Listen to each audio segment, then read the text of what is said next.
Samantala, idinetalye ng ina ng nawawalang aktivistang si Jonas Burgos ang mga ebidensyang hawak ng kanilang kampo kaugnay ng pinabubuksan nilang kaso ng enforced disappearance.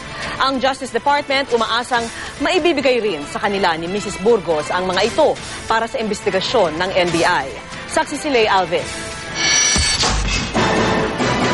Sa aking panayam kay Mrs. Edita Burgos, ina ng nawawalang aktivistang si Jonas Burgos, nagpahayag siya ng kumpiyansa sa mga bagong ebidensyang ipinadala niya sa Korte Suprema para muling pabuksan ang kaso ng pagkawala ng anak.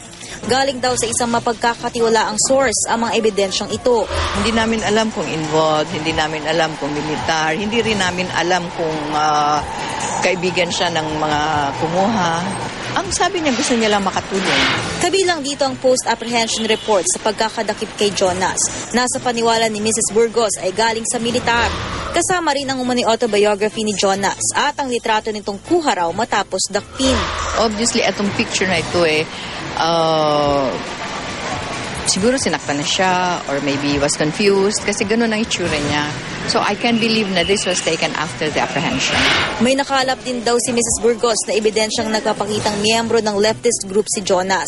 Isa sa mga lumutang na grupo ay ang New People's Army o NPA. Miyembro ng Kilusang Magubukid ng Pilipinas si Jonas. Kahit ano pa man ang paniwala mo, hindi dapat na ganun ang ginawa. Ang dapat, inaresto siya at kinasuhan. He could have been put in jail and he should have been given. It's his right to defend himself. Ang mga ebidensya umunong ito na hawak ng pamilya Burgos, nais ng Justice Department na maibigay rin sa NBI na bumuo na ng investigating team na bubusisi sa mga dokumentong nakalap na ng Commission on Human Rights, PNP at maging ng AFP. I'm sure that Mrs. Burgos, as the most interested person, and she's the petitioner, she's the mother, she's been looking for her son.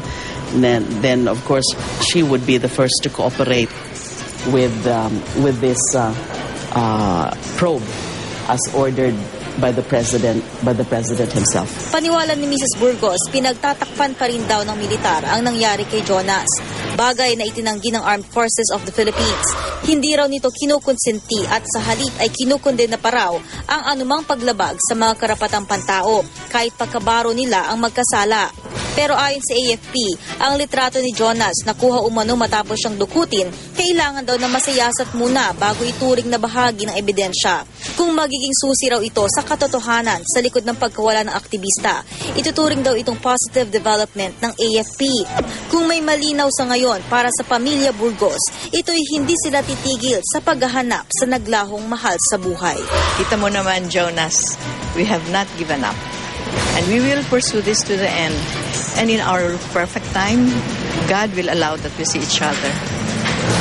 Umasa ka, hahawak talaga. Hold on, just hold on, son. Ako si Lay Alves, ang inyong saksi.